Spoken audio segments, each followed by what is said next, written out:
Hello everyone, welcome to another video of Automate with Selenium series.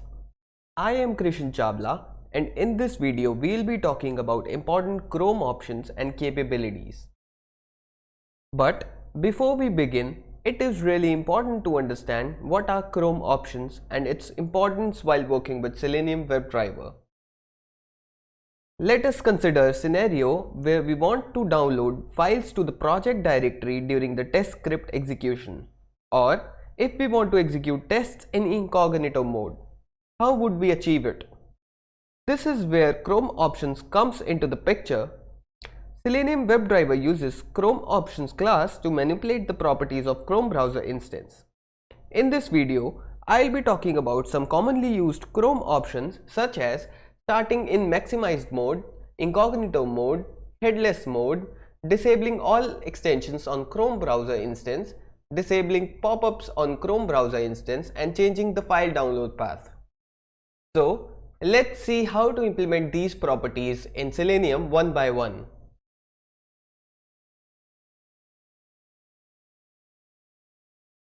Here I created a new class with name T5 Chrome options, and these are the properties we are going to go through one by one. So we'll start by starting Chrome in maximized mode. To do it, I'll go ahead and create a new method public void tc1 underscore maximized mode.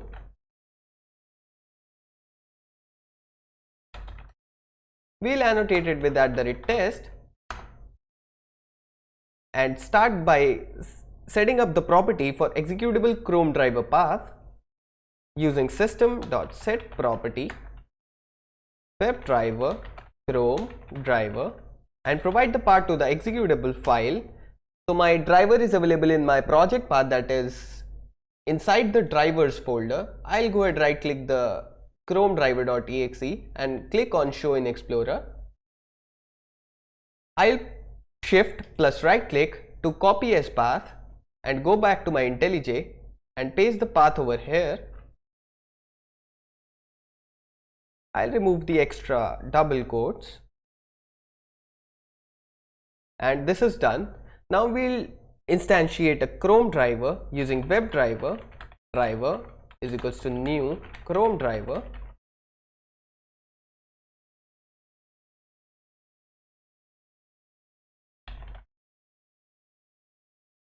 Now I have a driver instance.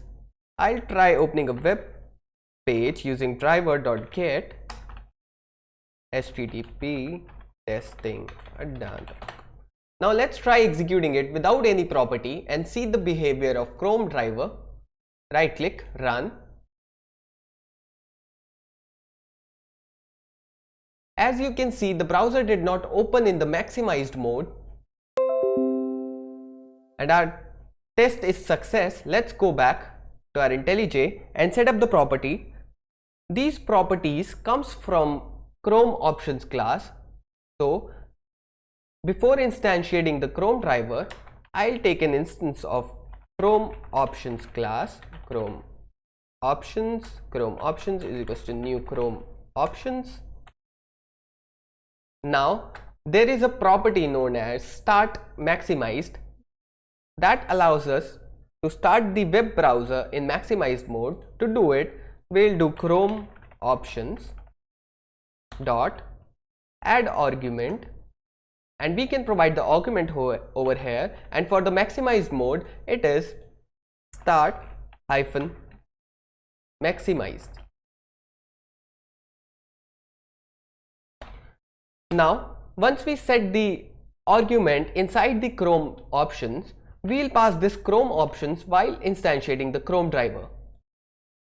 This means it will launch an instance of Chrome driver with these Chrome options, and the Chrome option which we have is start maximized. This means the web browser which instantiates from this new Chrome driver should launch in a maximized mode. Now let's try executing this method using right click, run. Now as you can see, the Chrome browser launched in a maximized mode. Let's move on to our next property, that is starting Chrome in incognito mode. But before we get into the implementation, we need to understand the importance of incognito mode. There are certain websites which has login system. Once you log into that web application, your data or the login data is actually saved into a session. That means if you open that website again and again over your browser, you will not be prompted to log in till your session is maintained. To simulate that, I have created a demo website over practice.testingadda.com. I'll go ahead and open that URL in incognito mode just because it is session based. So I'll open practice.testingadda.com. I'll click on Selenium Basics and click on Chrome Options Demo. Here you can see this session form. Once I fill this form with the first name and press submit, I will not be able to see this form again just because there is session maintained against this user. We'll try this through Selenium. Let's go back to our IntelliJ and create a new method, public void tc2 incognito mode. I'll annotate it with @test. We'll try submitting this form twice without incognito mode, just to replicate a kind of scenario where we want to log into application again and again to perform our tests. So I'll go ahead, copy the driver instantiation and remove the Chrome options because we don't need them. Now I have the Chrome driver instance in driver variable. I'll go ahead driver.get and open the practice URL. Now first thing I need to do is enter the name. So I'll find the element using id driver.find element by id because I have the id, and send keys testing adda demo. Now I'll driver dot find element because we need to find the submit button too and click on it. I'll go ahead locate it. We have the ID, so I'll use the ID and by ID dot click. Now with this we have already submitted a session. We'll try opening this URL again and see if we can submit or if we can see the form at least. Let's go ahead close this, or we keep this page and try executing this method.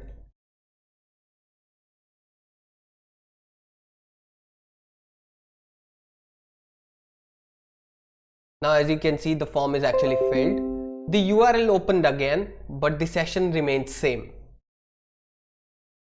Now let's see the same scenario over the incognito mode. Now we'll be setting up the property for the incognito mode and run the same scenario through incognito mode. I'll go ahead close this browser instance. To set up the incognito mode, we'll again take the instance of Chrome options class. Chrome options is equals to new Chrome options. For incognito mode, there is a property known as incognito, which we'll add as an attribute to Chrome options class. So Chrome options dot add attribute, add argument actually, and the argument is incognito. We'll pass this Chrome options to our WebDriver instance, which is here. We need to move this below the Chrome options. Now let's try doing driver is equals to new Chrome, or actually we'll quit the driver, driver.quit. Driver is equals to new Chrome driver, Chrome options, and copy the same structure again. Let's try executing this method.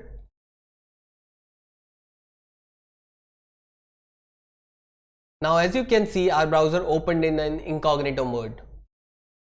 the form submitted successfully. The form is open again in a new instance. You can see the form is available again. This is how we can actually overcome the login session systems. Now let's go to our third property, that is executing tests, Chrome tests in headless mode. So basically the headless mode means there will be a UI or the Chrome usage, but you won't be able to see the Chrome over your system. This is very simple, just like others. Public void tc3 headless mode. I'll go ahead, copy the properties again. Now here we were using incognito mode, but this time we'll be using headless property, that is headless, for headless browser. Now we'll go ahead, open driver.get and get the URL. So we'll open testing adda probably. Now as you can see, this must open the URL over the browser, and we'll try to get the title just because we won't be able to see the Chrome browser, but we would like to verify if the browser is actually opening this URL or not over the headless mode. So I'll do driver.get title and print this title.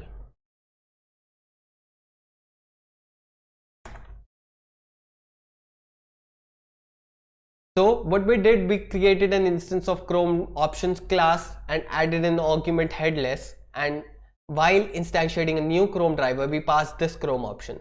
Let's try executing this method using right click and run.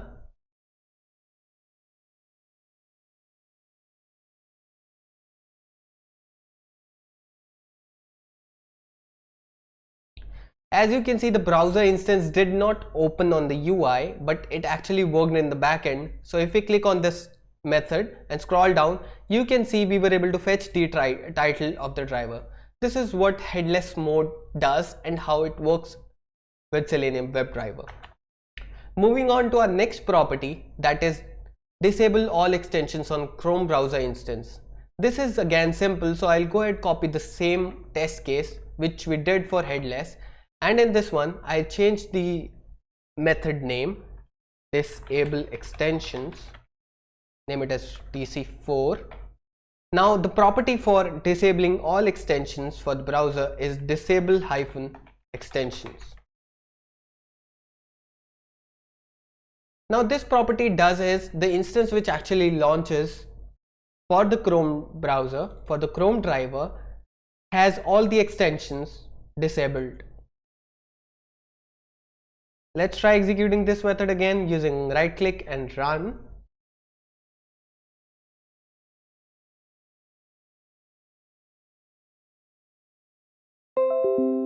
This is done. I mean, there might be some scenarios where you have to disable your extensions which might interfere with your test case, and this is how you would actually do it.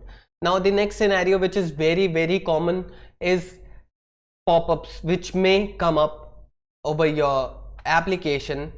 Could be possibly requesting for your location access or something like that. You might have seen scenarios where once you launch any URL on any website, it actually requests for your location or probably mic access. In that case, you would be able to see a prompt. This is where this property actually comes into the picture. So I'll go ahead, copy the existing case again and name it as disable pop-ups. Now the property for it is disable -pop-up -blocking. That is it. This will block all your pop-ups. We'll try executing it. Even though we'll not be able to actually test it over here, but I am just trying to execute it to ensure there is no problems with the execution or probably startup of the driver. Now our next scenario is changing the file download path. This is really important in cases where we are actually dealing with test cases where we have to download file from an application and take it for further validation. Now every Chrome driver has its default download path, and it might be difficult to actually fetch the file from the downloaded path to do further validations. In such cases, we actually download those files into our project structure or probably a defined path so that we can actually fetch the file for further validation. To do it, I have actually made a simulation for that also on our practice website. So if you see over here, you'll be able to download a file. This, if you go to show in folder, this actually downloads to the Chrome default download directory. So this is my default download directory, but I do not want to actually download it over here. I want to keep it into our project structure. Let's see how to do it. We'll go back to our IntelliJ and start again using @test public void tc6 download file path. Now this is slightly different from what we did for others, where we actually set the Chrome options and add arguments into it. Before that, we'll try executing it without setting up any properties or any Chrome options. So I'll go ahead, remove the Chrome options. I will driver.get the URL of my website, that is practice.testing.com, and driver.find element, and click on this download button actually and see where the file downloads while we are actually running this test case through Selenium. So I'll find the element. Probably I'll go for the link text because that is the only option I see over here, or I could probably use the tag, but by link text. So this is the text and click. This means it will open the URL and click on this button. This should actually download a txt file, and let's see where it actually downloads this file. Let's execute this test case using right click and run. As you can see, the browser actually opened up and you can see the found downloaded. I'll go ahead, click on this button, press on show in folder. You can see the file actually downloaded into the Chrome default download directory. Now we'll try applying our property and see if we can actually place it inside our project folder. So what I'll do is I'll go ahead, open my project directory using right click and show in Explorer. I'll probably create a new folder with name downloads.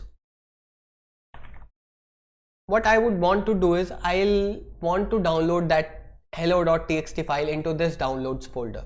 Let's see how we do it. We'll go back to our Chrome or IntelliJ.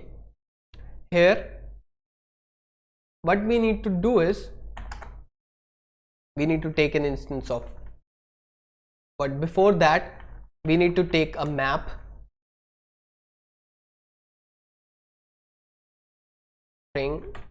Map of string as a key and object as a value, which I'll name as prefs new hash map.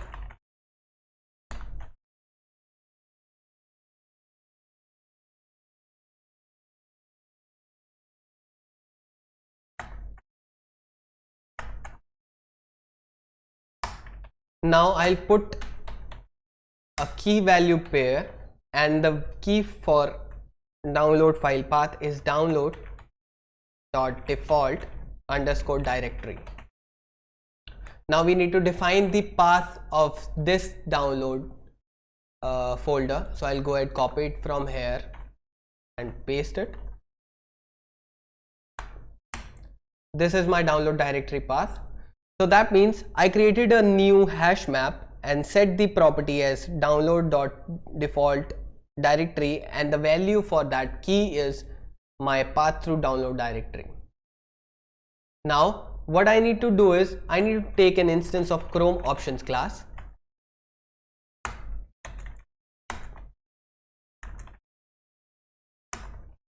Earlier we were actually adding the arguments, but this download default directory goes into the experimental options of Chrome options instance.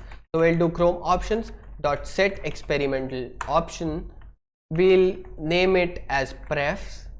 This is what we have to provide, and our object, our hash map, that is prefs. So I'll pass it over here.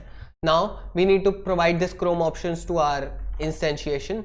That means what we did is our Chrome driver instance will launch with Chrome options that has an experimental option prefs which contains download default directory as our download path.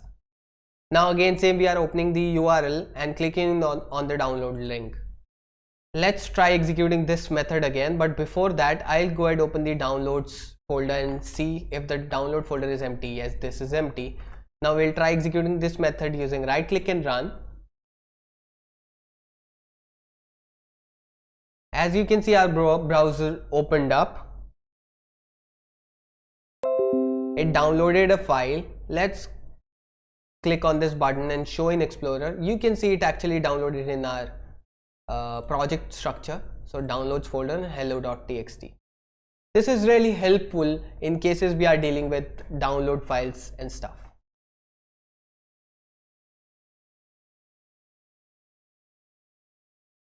This is all with our Chrome options. We are done with Chrome options. If you like the video, please do share and like the video.